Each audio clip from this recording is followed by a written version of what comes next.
And welcome to the Gadget Show. For the last time. This series, don't panic. Oh. And as we've reached the last in this series, we figured it was a perfect time to take a look at our best bits. Susie's pecs.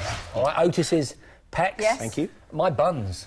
A very fine pair of buttocks they are, Jason. But what we really mean by the best bits, of course, is the best bits of the Gadget Show over the last year or so. Yeah, it's been a cracking 12 months, and do you realise we've tested 725 different gadgets? Yep, we've faced 58 different challenges. We've given away 2,821 gadgets in competitions. I've been naked 18.2 times. 0.2. Mankini. Yeah. And we're now the proud owners of no less than 4 Guinness World Records, and here they are. Check it out. And we've raced against each other over hundreds of miles. Yeah, and it's racing that we're going to start with, because really there can be no finer example of the adrenaline and go-getting spirit of a Gadget Show challenge than a race. 2 of us, 3 of us, 4 of us in death-defying race-to-victory situations. Oh, yeah, we love a cracking race. Over the past year, we've had some of the most memorable races on some of the best personal transport we've ever seen. I scored my first victory on our road trip special, where all 4 of us raced across Edinburgh on tandem bikes. Red lights, red lights. This is it. This is the final stretch. I can see. After a hard slog up the hilly Royal Mile, Jason and I managed to beat John and Susie across the line at Edinburgh Castle. Jason and I donned our best lycra and raced across London on the latest tech-filled bikes when we were challenged to become cycle couriers for a day. No! Yay! No! Yes! Otis and I got wet and wild out on the ocean waves, racing a couple of awesome wet bikes.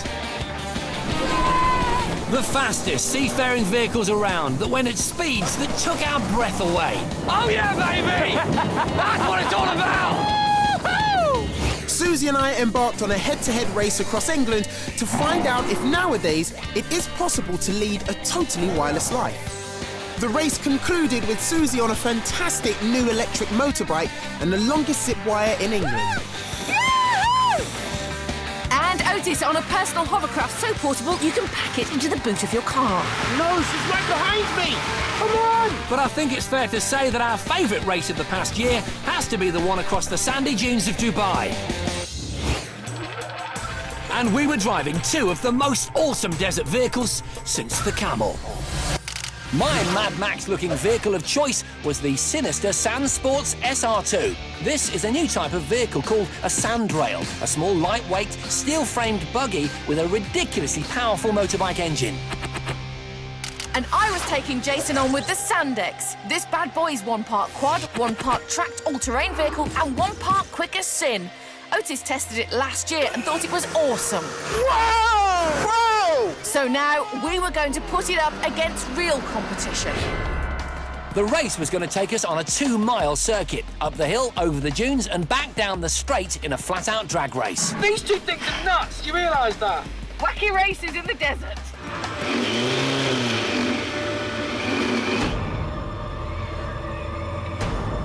3, 2, 1, go! Oh, yeah. Oh, that's so fast, I can't believe it! And we were off, with the 800cc 2-stroke engine in my Sandex tearing up the sand. This thing accelerates quicker than any Ferrari on the planet! 0 to 60 miles an hour in 2.8 seconds! It's a monster! An absolute monster! I could put all my acceleration down straight away as the track has amazing grip. This thing is incredible! Just right in front of me! I've got so much to pull back now! I wasn't going to be outdone, though. The engine in my SR2 is from a Suzuki Hayabusa motorbike, the fastest production motorbike in the world. If you think this thing is doing well on these dunes, trust me, you ain't seen nothing yet. Because until you get it into about 10,000 RPM, the engine doesn't even start working. I'll show you what I mean. Even though my SR2 is heavier than Susie's Sandex, it still has a higher top speed of over 100 miles per hour. Just gonna go full up! Come on, come on, come on, come on, come on, come on, come on! I'd taken the lead initially due to my superior acceleration, but as we hit the dunes, Jason overtook me. I think I might have got her. Oh man, this is nuts! Ow! I was encased in my big roll cage and had no fear. Right, nail it! Nail it, nail it, nail it! Go, go, go, go, go, go! As I bounded through the dunes, the SR2's spring-loaded seat and double shocks soaked up the worst of the bumps. Even so, I still had a very close shave. Oh, hang on! No! 1 second! I'd very nearly flipped over and was pretty shaken up, and that gave Susie the chance she needed to catch up. Woohoo! We're neck and neck! Just gotta get to that turn before Edith! But turning presented a problem. My SR2 has massive overblown tyres to keep it floating on the surface of the sand and not get stuck. Unfortunately, that meant I had a pretty wide turning circle. Oh, too quick! Oh, I've missed the corner! This is a disaster! Which meant I could nip up the inside thanks to my Sandex's ultra-low ground clearance. Come on, Susie, flat out, come on now! Woo! Because the track hugs the ground, it's really stable and able to make extremely tight turns. Come on, Perry. Beat that brake, flat out, come on now! I screamed off into the lead, determined to hit the Sandex's top speed of 115 miles an hour on the 3/4-mile home straight. Yes! Yes, come on! But I wasn't having that. As well as victory, pride was at stake. Let's do this thing! Come on, nail it! Yeah, baby! I tore through the 6-speed gearbox, redlining each one at 12,000 RPM. Let's go! I pulled it back. Susie was in sight. But would it be enough? We crossed the line in a cloud of dust, and the winner was anybody's guess. Checking a slow-motion replay from another angle, we saw it was me who'd won. Oh, the Gadget races are my favourite, and that Sandex race was just something else, wasn't it? I think it was, obviously the tech was incredible, but that setting, it just added so much. 150 miles an hour, flat out down the street. Yeah, don't forget I wrote the Sandex as well. I felt rather left out. I think I'd have really enjoyed that. Look, I've got a personal transport gadget that I think is my favourite from the year. Come and check it out. All right. The Razor Rip Rider 360 was my favourite toy at this year's Olympia Toy Fair. The mini trike can turn a full 360 degrees thanks to special casters on the back. You love it? We love it. We love it. Welcome back to our Gadget Show Summer Retrospective, where we're looking back at the best things we've done over the last year or so. We're all getting to choose our favourite moments. And because I've been privileged to test so many exciting bits of new tech over the last year, I get to choose not 1, but 5 bits of them. So, stand by, brace yourself. Here comes my top 5 favourite bits of tech that I've tested over the last year. At number 5, it's the Salomon Cosmic 4D GTXs that I tested with Brian Blessed.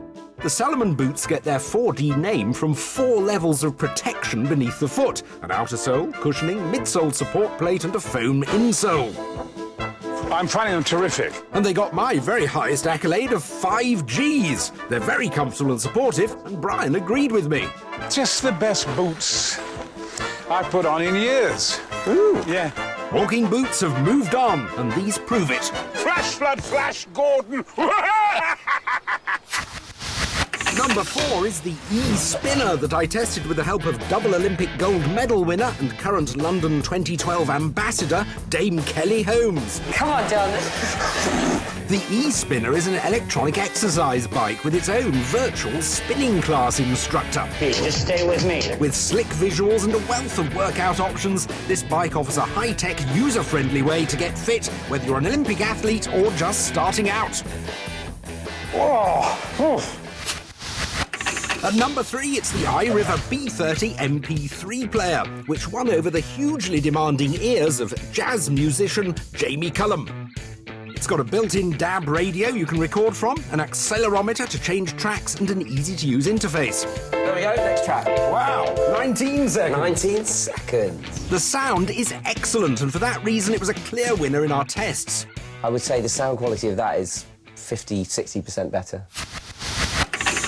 At 2, it's the Canon PowerShot A480. This proved to be my favourite camera when I was sent to the Notting Hill Carnival on a photography assignment for London's leading free newspaper, The Metro. You couldn't ask for more colour, more action and more variety.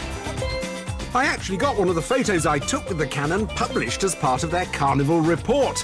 Even though it cost under £85, it was responsive, took sharp pictures and was a delight to use. hang on, you can't stop at number 2. It's top 5. Yeah, but I got number 1 with me. And it is the most talked about gadget of the year, the iPad. Because, in some ways, although it was very enjoyable to test it, I also felt a huge responsibility testing it because it's been so eagerly awaited. And I think the wait was worthwhile because though it doesn't actually replace your laptop or your netbook, what they've done is managed to crack tablets and made them something you actually want to use. And it may well grow and grow if it gets the ecosystem, if it gets the apps, I've got to get all mine. that sort of thing. I absolutely agree. It's an interesting device because, you know, in some ways it doesn't replace your laptop and it doesn't obviously replace your phone. And yet, since getting it, I've hardly used my laptop and I've used my iPhone much less. It's the liberating effect of that big touchscreen. Although I am secretly hoping that somebody other than Apple might well come up with a better version of the iPad. Will actually follow Apple's lead, make it more communicating, give it USB sockets, all that sort of thing, which you also feel as though you need as well when you go about with one. Now, if you want to hear more about the iPad, and it seems the whole gadget world does at the moment, then you'll find a lot more stuff on our website. If you want more information about the Apple iPad or indeed any of the gadgets featured on the show, then you need to go to our website at www.5.tv/Gadget Show. There you'll find reviews of every gadget we've ever tested, together with recommendations of what we think are the best buys in a whole host of different tech categories.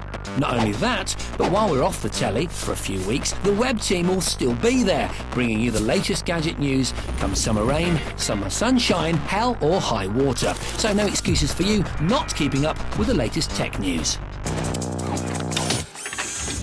It's me next, and during the last 12 months, I've been lucky enough to do some truly remarkable things. But as a gamer, it's the gaming challenges that really stand out, the way in which the Gadget Show uniquely brings the real world and the virtual world crashing together. Back in November 2009, I was set a challenge to race ex-Formula 1 and Le Mans star Johnny Herbert around Silverstone in a Porsche GT2, one of the world's fastest supercars. But I didn't race him for real. I had to try and beat him in a virtual world. So while he was strapping himself into the car, I was loading Microsoft's Forza Motorsport 3 onto the Xbox 360. Oh my God! Along with a top-spec Dolby surround sound system and a Vision racing chair with a Porsche-style steering wheel and pedal setup, I set about trying to beat one of the world's fastest racing drivers on a computer game. 90 round the corner, brake now. Into the last corner. Yes! Nailed that bad boy! And amazingly, I won the challenge by just 3 seconds. But there it is! Yes! The geeks won! A massive success. But was it a fluke? Well, to find out, we set up another virtual gaming challenge to find out if I was really capable of beating a world pro using tech. This is Call of Duty Modern Warfare 2. It took the makers Infinity Ward 2 years to develop and cost the equivalent of a Hollywood blockbuster, but then shattered all box office and video game records with sales worth $550 million in the first 5 days. There is something just utterly addictive about first-person shooter games. I don't know, maybe it's the hunter gene in all of us that makes us love them. Halo, Quake, Doom. My life wouldn't be the same without them. We've created a challenge that, as far as we know, has never been tried before. By analysing the game footage, we've been able to replicate, in real life, a level of Modern Warfare 2. OK, this is Bognor Regis, not Beirut, but the things that matter are completely accurate. The number of targets, the distance between them, and the layout of the building all mirror the game.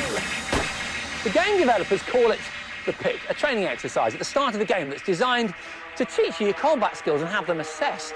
The mission is short and sweet. From the start point, there's a 50-metre dash across open ground, into a building and an upper flight of stairs, before you jump back down to ground level for a further 50-metre run to the finish line.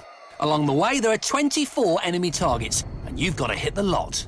But you've got to be careful not to hit these, the civilians. There are 11 of them dotted throughout the map. You've got to do that in as quick a time as possible, but it's not just about speed, it's also about deadly accuracy.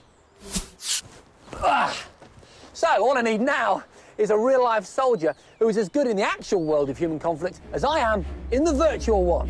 Which is where this guy comes in.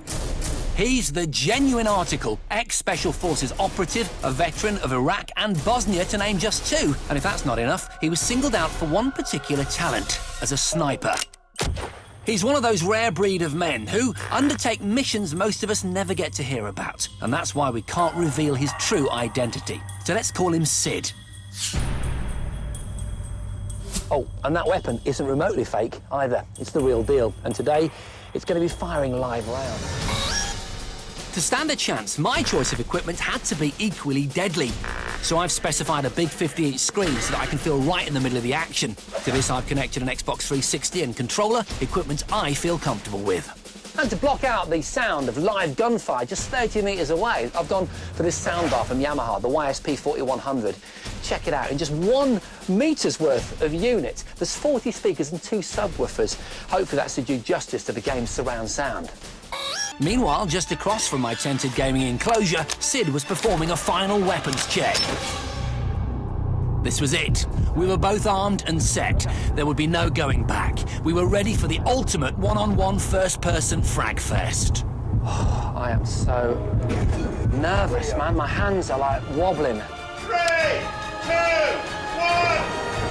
1... Go. We were off and immediately adopted different tactics. Sid went straight into a static shooting position, picking off a handful of targets in one go, while I set off immediately, taking my opening shots on the move. With his targets down, Sid was hot on my heels, but halfway around the first part of the course, he stopped again and rapidly took out his remaining enemies. At the same point, I also stopped briefly to take aim at the enemy on top of the building. But eyes on the building. I'd made a foolish error. By going to the right-hand side of the pit instead of the left, I'd boxed myself in. Getting around the remaining obstacles cost me precious time, and incredibly, Sid beat me to the front of the building by 2 crucial seconds.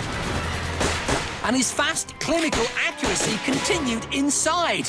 I thought the stairs might hold him up, but he cleared these in a couple of strides. Meanwhile, I was now on the ground floor.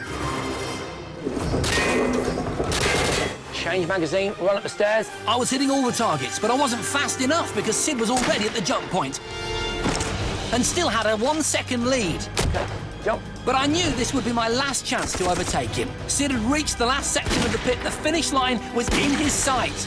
I figured that by positioning myself perfectly, I might be able to take out more than 1 target with each shot. With Sid in his static shooting position, hunting for glory, I needed to get those 2 targets down with 1 bullet. But could I achieve it under such intense pressure? Incredibly, 2 went down together. Then another 2. I was on fire. Run, run, run! Go, go, go, go, go! I'd finished. Yes! And in one of my best times, 35.8 seconds. Yes! Oh, I'm so relieved. I need to know how Soldier Boy's done. It was a great time. I had to be with a chance. But I was up against a highly trained Special Forces operative. Could I possibly have beaten his time on the real course? How did it go, man? Hard and fast, my man. Hard and fast, Hard yeah? and fast. Good work, man. What was his time? I don't know. What was the time? 42.1. Yay! 35.8! Oh, no. Oh, I've got to be honest with you, look, this series, for me personally, I was able to tick a whole bunch of life boxes, do you know what I mean? Those things to do before you die. But as a gamer, it's got to be, for me, the Call of Duty Modern Warfare 2 challenge. Do you know, I knew that you were going to say this, but surely it could have been that incredible climax to the surprise challenge show. As part of the surprise show, we were given an hour to try and set a world record for the longest ever remote control car jump. With Jason as our main operator, me bossing the team, and John and Otis prepping the cars, it was time to really go for it. Oh, control! Yes! Come on!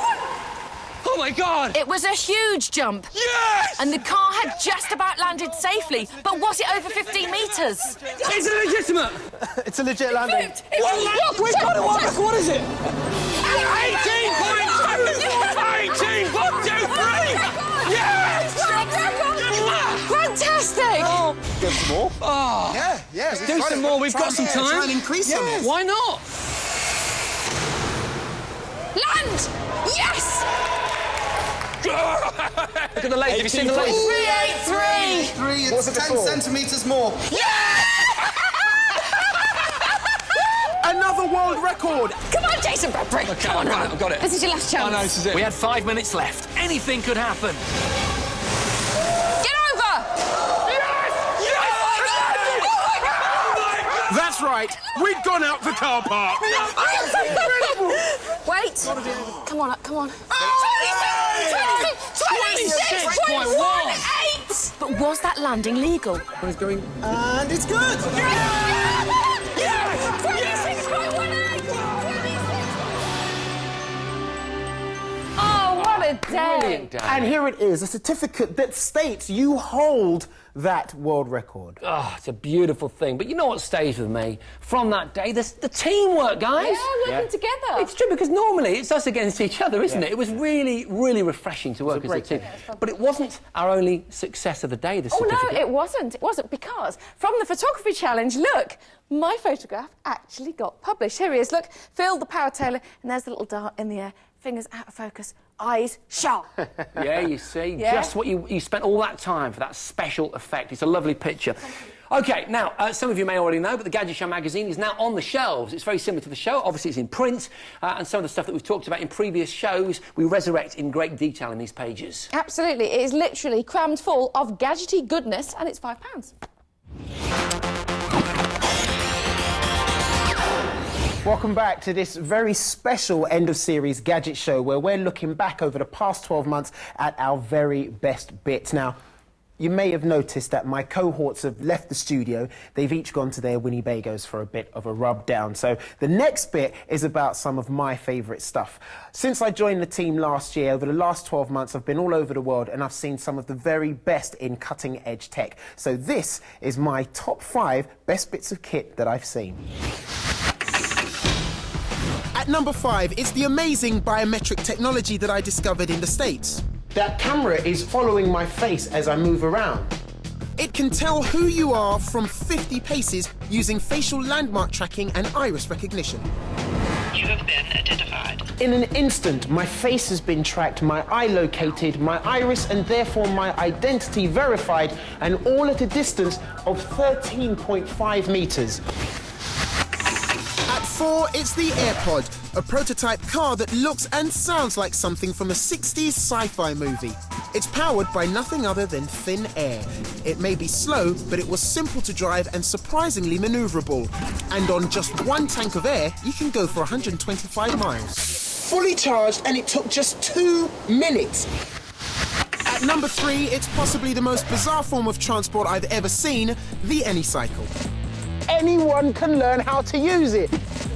The creation of Alexander Palutnik, its genius is hidden electronics. 100 times a second, mini gyroscopes measure the vertical angle of the bike, feeding that data to the embedded processor which drives the 1,000-watt hub motor to accelerate or decelerate the bike and keep it balanced.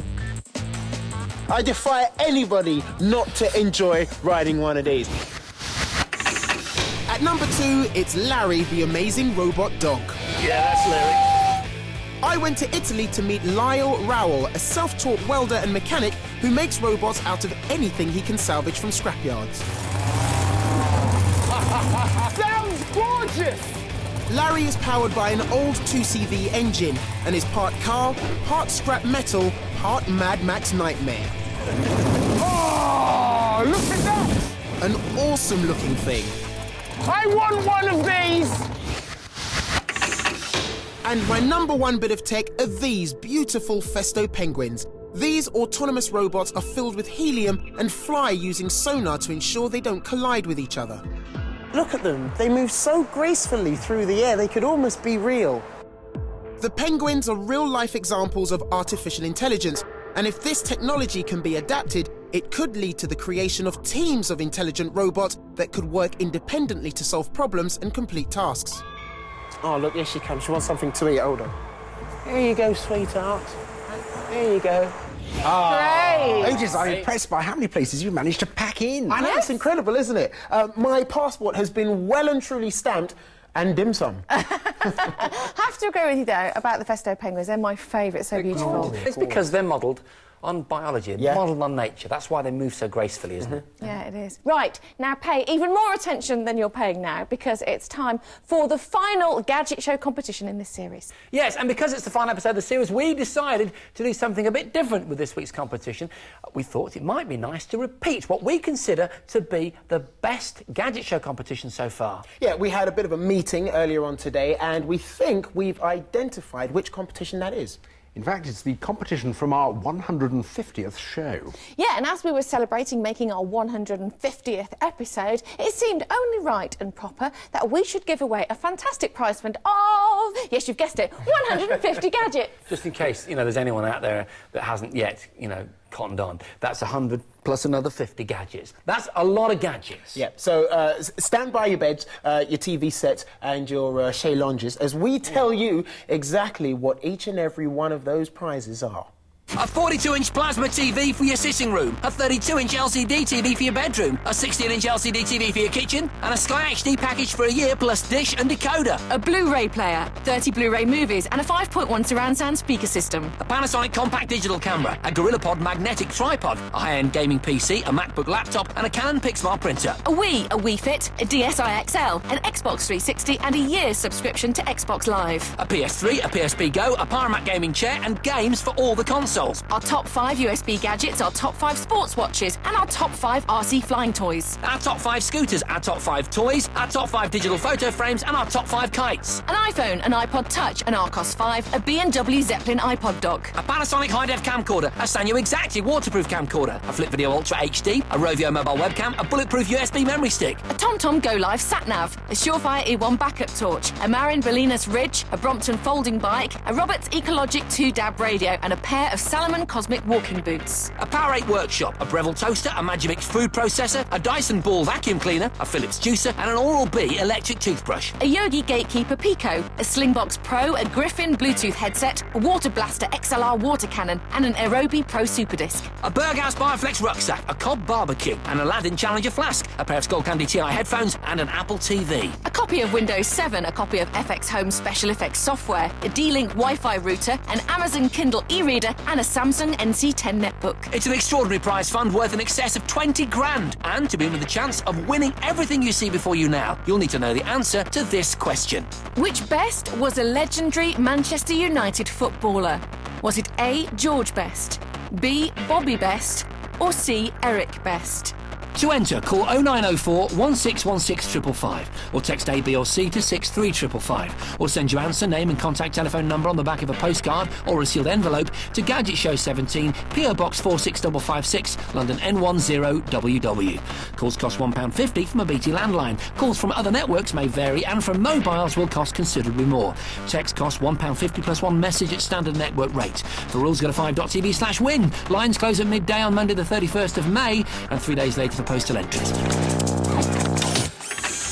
Right, now it's my turn to pick a favourite bit of the Gadget Show from the past 12 months, and you'll be pleased to know that this does not involve Jason taking off any clothing whatsoever.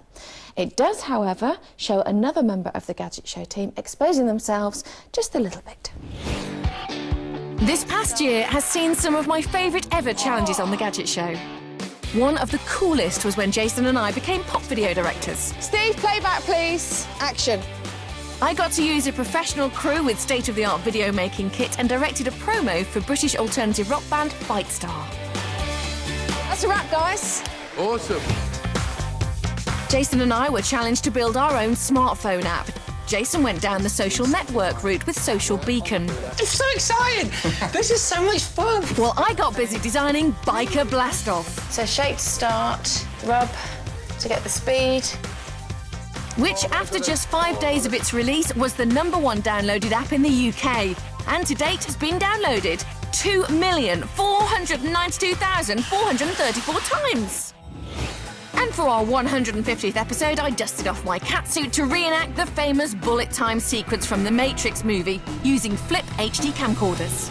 But my favourite, funniest challenge was when Otis and I went ghost hunting. Ooh! One of the most high-tech, new-age haunted houses is Passage del Terra, and it was here that we'd find out about the art of techno-scarology. Otis was going to experience the sheer terror inside, while I would be watching over him with top TV psychologist Dr. Jeff Beattie to see exactly how and why Otis would jump out of his skin. To check just how stressed he'd get, Otis was fitted with a heart rate monitor to record his pulse during the ordeal. And as soon as Otis entered, a series of terrifying noises were triggered, which, I think it's fair to say, had Otis a little worried. Keep going! Keep going! Already the fear response will start to kick in, and of course the fear response produces big physiological changes, which affects what you can see, affects all of your senses. Incredibly, Otis's heart rate had already leapt from 65 to 120 beats per minute. Now, Jeff, the next room for me is the most terrifying. It reminds me of a movie from the 70s, The Exorcist, with the girl that's possessed on the bed, and it's set up fantastically. It's terrifying, and it's all controlled by pneumatic compression. So the bed's moving, the drawers are moving, the window is moving. I hate this movie! I hate this movie! No! The green flashing lights and amplified screams only added to Otis's panic. He looks really confused. He looks very confused. The point about green light, terrible negative emotional connotations, is terrifying. You can see him actually running out of this room. His heart rate had now peaked at a staggering 140 beats per minute. As if Otis wasn't already totally spooked, next up, he came face to face with a ghostly apparition.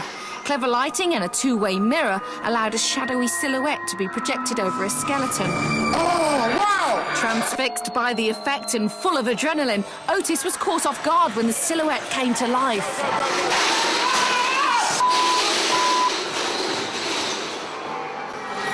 I don't know if I can take any more, to be completely honest with you, man. With his dignity now in tatters, Otis clung desperately to the cameraman. I don't like it. Where are we going? Where are the lights? He's using the cameraman as a shield, and that's an attempt to kind of self-soothe. It's our way of dealing with negative emotion. But in the end, the cameraman's protection just wasn't enough for Otis, and he fled. For goodness sake. Yeah, I look upon that moment as one of the pinnacles of my acting career. You were not acting! I was so You acting. were sweating and your heart was going 10 to the dozen. I was sweating. I was sweating because it was warm in there. There was no air conditioning, you know? You didn't even jump. I know, I'm sorry, but it wasn't really much different. Are you at? What on earth are you talking about?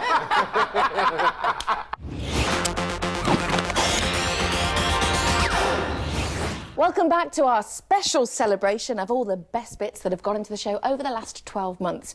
And as you've probably gathered by now, we've saved the best until last. We are talking builds, more technically building our own gadgets, which is something we've become very good at. You better believe it. Now, of course, I could list all of the builds that we've done in the last 12 months that have been really impressive, but let's be honest, me listing them wouldn't be particularly scintillating television, would it? No, but showing you know, that would work. Over the last year, we've built some of the best gadgets we've ever created. Our telepresence car was a full-size robotic Range Rover controlled from a cutting-edge gaming chair, which we raced against 2 professional drivers. Well done! We used 3 whopping great chainsaws to create our power tool racer, with Jason driving in his pants to keep weight down. Right, let's give this some juice. We reached the final of the British Power Tool Drag Racing Championships. Jason became superhero Captain Gecko, thanks to an amazing climbing gadget we made, featuring compressed air and vacuum technology. Come on, man, this is Captain Gecko. In it, our hero scaled the 35-metre-high Fort Dunlop building in Birmingham. I've done it. Then there was Project Thrust. Take one Gadget Show hoverboard, attach a jet engine, and yep, you've got yourself an awesome jet-powered hoverboard. This thing is way beyond anything I've ever experienced on the Gadget Show. But perhaps our finest hour saw Jason and I build our own flying machine and enter one of the most bonkers events in the world. Jason and Otis, you've been entered into this year's Worthing International Birdman competition. You have 1 month to design and build a man-powered craft that will enable you to fly from Worthing Pier. Brilliant! Yes, the fear-inducing International Birdman competition, which for nearly 40 years has seen human flying machines from across the globe and nutters with wings strapped to their arms compete to take home a 30 grand jackpot prize for flying beyond 100 metres. So we were going to need some serious help. And that serious help could be found right here at Southampton University. A team of aerodynamics boffins led by Kenji Takeda and Alex Forrester were hard at work on our mission improbable, to build a craft capable of flying from Worthing Pier. We decided on a minimalist and lightweight glider design. It was simple, 2 very large wings, a tail fin, and some basic tail controls to enable me to maximise my chance of lift. We wanted our craft to be as lightweight as possible, so we used foam ribs attached to strong but light carbon tubes, which we hoped would bend enough to aid our flight without actually snapping. Then we covered it with a thin polyester film, which had to be carefully ironed in place to ensure that aerodynamic shape was as smooth as it could be. That's all right, isn't it? That's It's more than all right, man. So with our flying machine finished and a short practice out on the lawn, it was finally time to take to the skies for real. Woohoo! I'm flying, baby! Woo! The 10-metre platform beckoned. It was a time for heroes, a time for stout hearts, but not a great time for TV presenters who are scared of heights. No. Cast all your fears and Yeah. your worries Yeah. on me. Can I do that? Yeah, I'll do what I will with them, and then you'll have nothing to worry about. That's cool. So okay? the main fear I have as I go off is death. Fear of death. You see, you're not making me feel that good. We had 2 attempts, which meant 2 identical craft, and both laying pieces on the pier. But as we, together with Kenji, Alex, and our build team, put our first craft together, our confidence grew. It's got winner written all over it. Look, bird's gonna pull on our plane. That's really good luck. Nice one. As the first lunatics started throwing themselves off the platform, I was getting in some vital launch practice. I'd had to get the angle just right to generate enough airspeed off the platform, which would unfortunately mean diving head first towards the sea. Forward, back, back and forward, to back. Oh, 100 metres. that was a full flight, baby. There were 2 serious classes in the competition, the hang gliders and the Leonardo class for innovative, self-built craft. Both had already launched once the day before. In the hang glider class, Steve Elkins had flown an incredible 99.86 metres, falling agonisingly short of the 100-metre jackpot. But our rivals in the Leonardo class had gone pretty much straight into the drink in a variety of painful ways. That's gonna wind a man.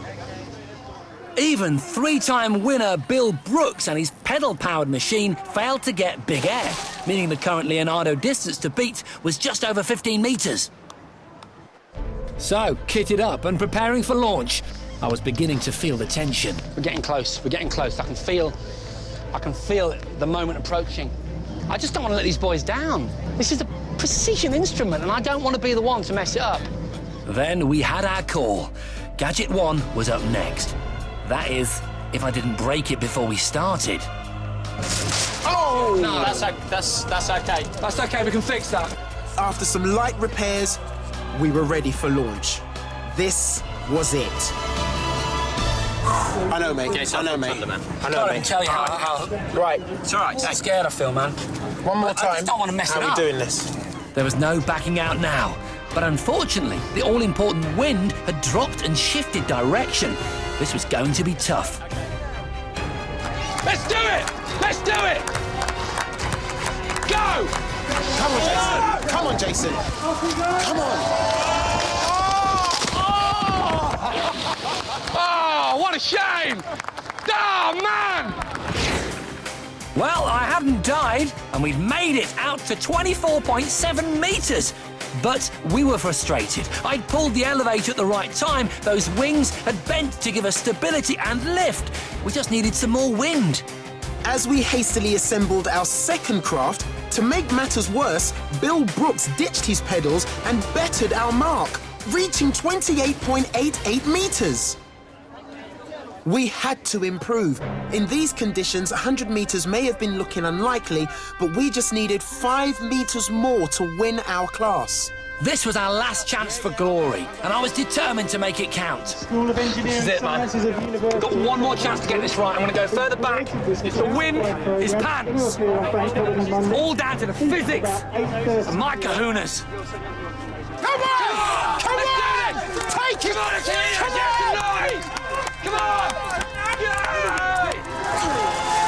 Come on!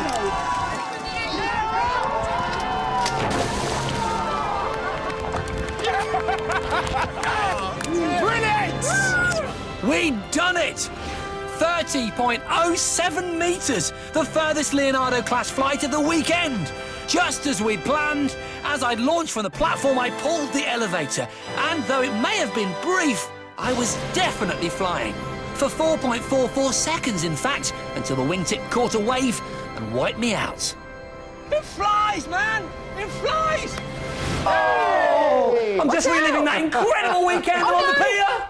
Oh, I thought we were going to end up in hospital again. And I think of all the builds, that was my favourite because it was such a perfect day and you really had your heart in it. Yeah, it was a magical build, wasn't it? Do you know what? It has been an incredible 12 months, hasn't it? And you've been with us for the entire time. Yeah, just over a year now, and it has, if you'll pardon my choice of expression, been a roller coaster ride for me, even though I'm not the biggest fan of them. But it's been a really, really special period, so thank you very much. Well, that period has now come to an end, and indeed, so has this series. But don't worry, we're back. Come August, more gadget goodness from us. With more incredible gadget builds and hardcore gadget testing. Yes, and we promise you it's going to be bigger, bolder, and dare I say it, brassier than ever before. Don't look at me when you say that. So enjoy your summer. See you. Bye. Bye.